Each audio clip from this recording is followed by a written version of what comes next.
रजनीगंधा प्रेजेंट्स बिहार किसका, powered by नोवा शुद्ध देसी घी। जब जब खाए दिल खुश हो जाए, सदियों का नोवा शुद्ध देसी घी, सपना स्वस्थ भारत का। I love घी घी घी घी घी। जनसुराज ने विकास का नारा दिया। मूड देख के मुझे एक अच्छे परिवर्तन की आशा है। बिहार का चुनाव कई मामले में बहुत इम्पोर्टेंट है, क्योंकि वोट चोरी का मुद्दा रहा, जंगल राज का मुद्दा रहा। उधर जनसुराज ने विकास का नारा दिया। तो अब देखना यह है कि बिहार की जनता जाति की तरह इन सारे एंगल को ले, क्योंकि बहुत अच्छा मौका है बिहार के पास अपने आप को साबित करने का, ऊपर उठने का और एक नए बिहार को जन्म देने का।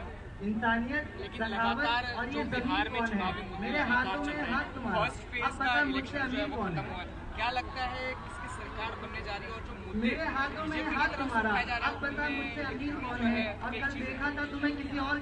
अब हमारे देश में एक बड़ी खास बात है कि अगर किसी से पूछो कि भैया किसको वोट दिया, तो कहेगा भैया आप जिसको कहें उसी को दे दें। ऐसे में जनता का मन पढ़ पाना बहुत मुश्किल है, लेकिन बिहार की जनता का मूड देख के मुझे एक अच्छे परिवर्तन की आशा है। बीजेपी के बारे में मैं सिर्फ इतना कहूंगा कि जंगल राज से ज्यादा, क्योंकि वो 20 साल से बिहार में शासन कर रहे थे, अगर वो अपने कामों को गिनाते तो कुछ ज्यादा अच्छा। वनडे मातरम को लेकर जिस तरीके 150 कुछ लोग अपोज भी कर रहे हैं। देखिए साहब, ऐसा है कि हर काम को प्यार से कराया जा सकता है। मोहब्बत एक ऐसी चीज है ना, जो व्यक्ति को, अभी यहाँ बच्चे गाना गा रहे थे, ईश्वर अल्लाह गा रहे थे, तो जो बच्चे ईश्वर अल्लाह गा सकते हैं कि मुझे यहाँ सद्बुद्धि दे, उनको वंदे मातरम कहने में कितना टाइम लगेगा। पर जब आप किसी से जबरदस्ती करते हो तो वो खुन्नस में आता है। मुसलमान को वंदे मातरम गाने में कोई दिक्कत नहीं है, पर कोई जबरदस्ती ना करे। कहते ही थे वंदे मातरम, न्यूज़पेपर कराची से निकलता था, मुसलमान ही चलाते थे। तो जहाँ जबरदस्ती होगी वहाँ खुन्नस होगी। वही हम देख रहे हैं कि जो बीजेपी है मुंबई की बात करें, मुंबई में तो मुंबई में बीजेपी ने जिस तरीके से असलम शेख को, उनके कार्यालय के बाहर या घर के बाहर वंदे मातरम का गाना कैसे देखते हैं? उसके दुश्मन है बहुत, आदमी वो अच्छा होगा। इससे ज्यादा मैं कुछ नहीं कहूँगा।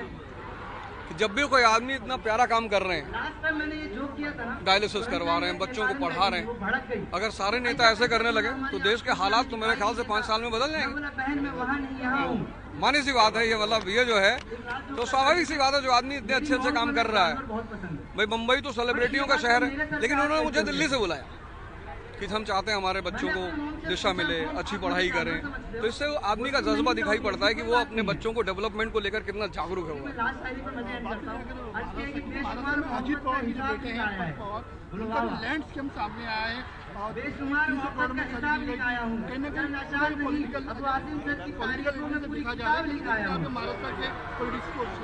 इस मुद्दे में मुझे ज्यादा जानकारी है नहीं, तो मैं उसमें कुछ कह नहीं सकता। Thank you.